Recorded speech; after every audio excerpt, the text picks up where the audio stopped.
C'est mon moment de pause. Et vous, pour vous, ça va? Ça va? Ouais. Un peu fatiguée? Alors, aujourd'hui, on va parler un peu, je veux savoir un peu comment ça se passe pour vous. On va parler de l'accompagnement et fin de vie. Donc, Oui, donc effectivement, dans le cadre de la journée de soins palliatifs, on aborde souvent une question essentielle, le deuil, et j'aurais aimé savoir, Betty, qui fait l'annonce? Qui annonce en fait la maladie grave? Mes chers collègues, je vous dirais que c'est le médecin accompagné d'un soignant qui est formé à l'annonce. Le médecin informe, annonce la maladie grave au patient et s'il présente des troubles cognitifs, il informe la personne de confiance et à défaut, la famille. Ok. D'accord. Ouais. Mais généralement, quand il y a l'annonce, comment réagit le patient? Comment il accepte déjà cette annonce et comment il la vit et comment il réagit par la suite? Après vous, c'est difficile, douloureux. C'est un réel traumatisme.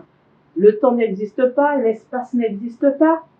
Tous ses repères sont bouleversés et il aura des réactions, des sentiments et des comportements tels que la minimisation. Il va vivre cette situation comme une fatalité. Dis-moi, Anita, la famille passe par quelle étape pour pouvoir faire son deuil? alors, il faut savoir qu'il y a 7 étapes. La première, c'est le choc quand la famille reçoit l'annonce. La deuxième étape, c'est le déni. Elle refuse de croire à l'information qui vient de lui être donnée. Ensuite, il y a le marchandage et la colère.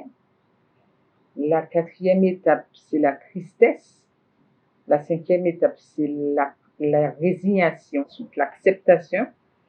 Et la dernière étape, c'est la reconstruction. Et ce n'est pas évident. Et toutes les familles n'arrivent pas à se reconstruire. Tu peux nous dire pourquoi, Betty? Je suis d'accord avec toi, Anita. La famille ne se reconstruit pas toujours parce que tout dépend des circonstances du décès. Il peut y avoir eu des conflits avec la personne décédée, des pertes, des deuils qui n'ont pas été gérés, par exemple.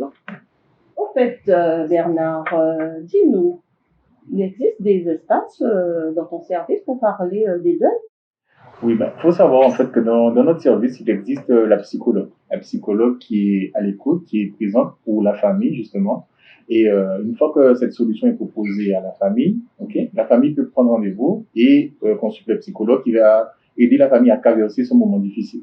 Donc, faut pas hésiter déjà, nous, en tant que soignants, à le proposer, ok, et que par la suite, ben voilà, elle fait le travail, tout le cheminement avec la famille pour pouvoir les aider, les accompagner à surmonter cette épreuve difficile. D'accord, merci pour ta réponse. Mais Bernard, c'est intéressant ce que tu dis. Mais toi, Manuela, comment tu vis les deuils répétés en service en tant que soignant? Eh bien, parfois c'est pas évident, mais depuis que je suis dans le service de pneumologie, euh, on prend en charge des patients en soins palliatifs en stade terminal. Donc, je sais déjà un peu quelle est l'issue pour le patient. Donc, le deuil est mieux vécu avec les autres collègues. On discute beaucoup. Si on a besoin des médecins, ils sont présents, des internes, ils sont présents, même des psychologues, hein, avec la cadre, parfois on discute pour faire venir une psychologue parce que peut-être qu'un patient m'a touché un peu plus que l'autre.